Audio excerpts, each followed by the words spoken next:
जय श्री राम। हर हर महादेव। मैं अनिल पंडित आज आपके समक्ष लेकर हाजिर हुआ हूँ एक नया जानकारी। आइए जानते हैं क्यों श्रृंगी ऋषि को दिया था माता पार्वती ने शाप, और श्रृंगी ऋषि को कैसे मिले थे उन्हें 3 पैर। आइए जानते हैं इस जानकारी के बारे में। लेकिन अगर आपने मेरा चैनल सब्सक्राइब नहीं किया है तो आप सब्सक्राइब कर लीजिए, इसे लाइक करिए और शेयर करिए ताकि ये आध्यात्मिक जानकारी और भी लोगों को प्राप्त हो सके। भोलेनाथ के गढ़ों में भृंगी का विशेष स्थान है।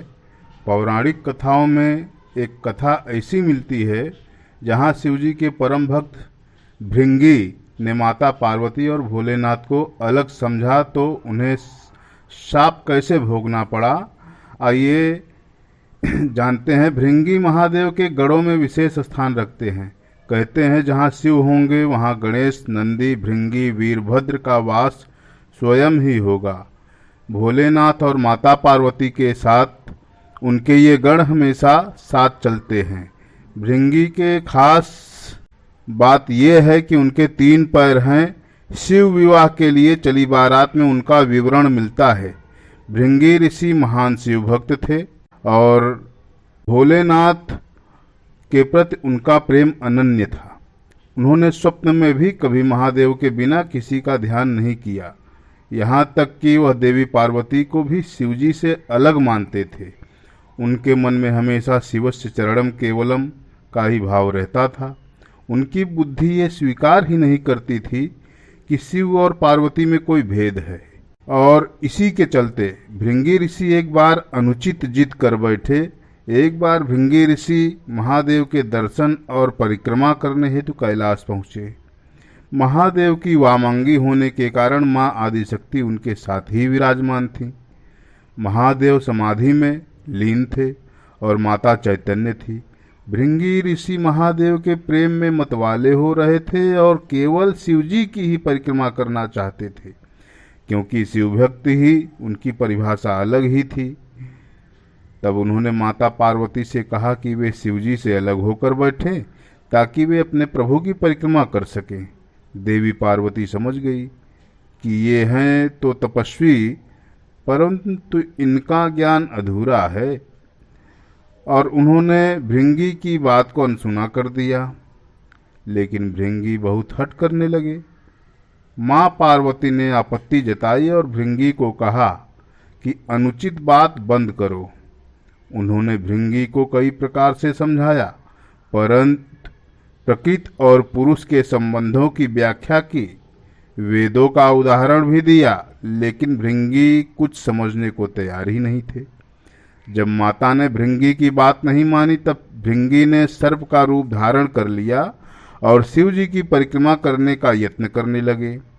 वे सरकते हुए शिवजी और माँ पार्वती के बीच से निकलने की कोशिश करने लगे। उनकी यह धृष्टता का परिणाम यह हुआ कि महादेव की समाधि भंग हो गई। वे समझ गए कि ये भक्त बड़ा मूर्ख है जो मुझमें और पार्वती में भेद कर रहा है। उसे सांकेतिक रूप से समझाने के लिए तब महादेव ने अर्धनारीश्वर का रूप धर लिया और माता पार्वती उन्हीं में विलीन हो गई। ये देख भृंगी और भी कुपित हो गए। ये सब देखने के बाद भी भृंगी को सद्बुद्धि नहीं आई और उन्होंने चूहे का रूप धारण कर लिया तथा प्रभु के अर्धनारीश्वर रूप को कुतर कर एक दूसरे से अलग करने की चेष्टा करने लगे।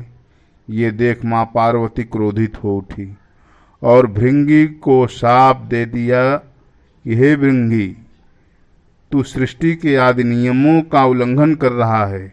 यदि तू मातृ शक्ति का सम्मान करने में अपनी अवहेलना समझता है तो अभी इसी क्षण तेरे शरीर से तेरी माता का अंश अलग हो जाएगा। ये शाप सुनकर भगवान शिव भी व्याकुल हो उठे।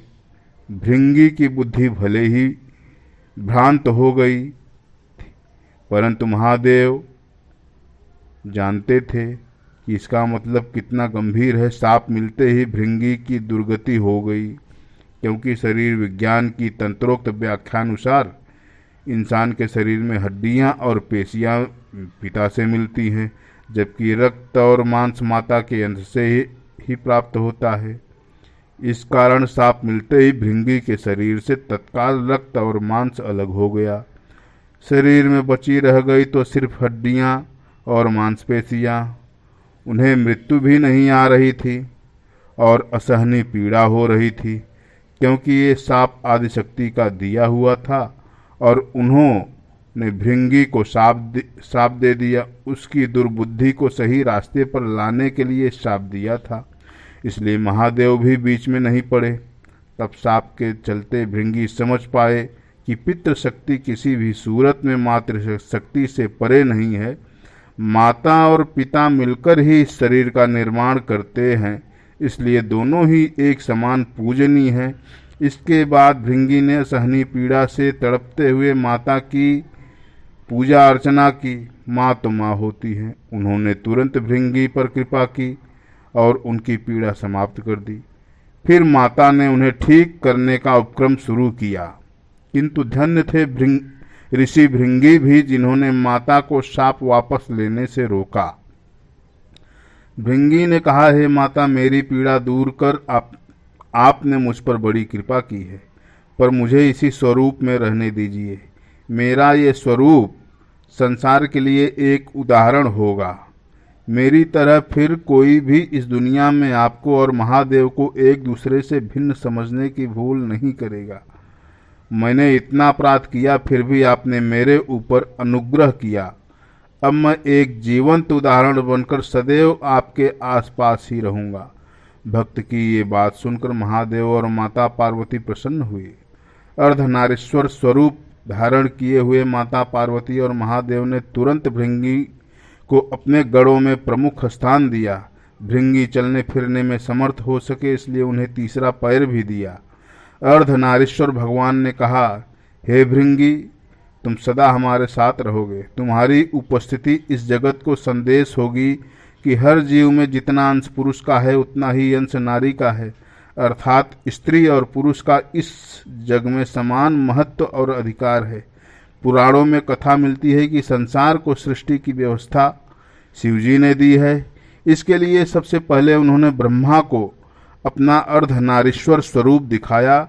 उसे देख ही ब्रह्मा ने नारी कल्पना की। नारी व पुरुष के संयोग से सृष्टि रचना की व्यवस्था दी, अर्थात नर नारी मिलकर सूक्ष्म ब्रह्मा की तरह सृष्टिकर्ता हो जाते हैं। लेकिन भगवान शिव ने मां पार्वती के साथ विवाह व्यवस्था दी और सबसे पहला विवाह भी उन्हीं का है। जय जय शिव शंभू, हर हर महादेव। तो दोस्तों, आपको मेरा ये वृत्तांत कैसा लगा? आप इसे कमेंट करें, लाइक करें, सब्सक्राइब करें और यह जानकारी औरों तक और भी पहुंचाए, जिससे जानकारी चारों तरफ फैल सके। हर हर महादेव।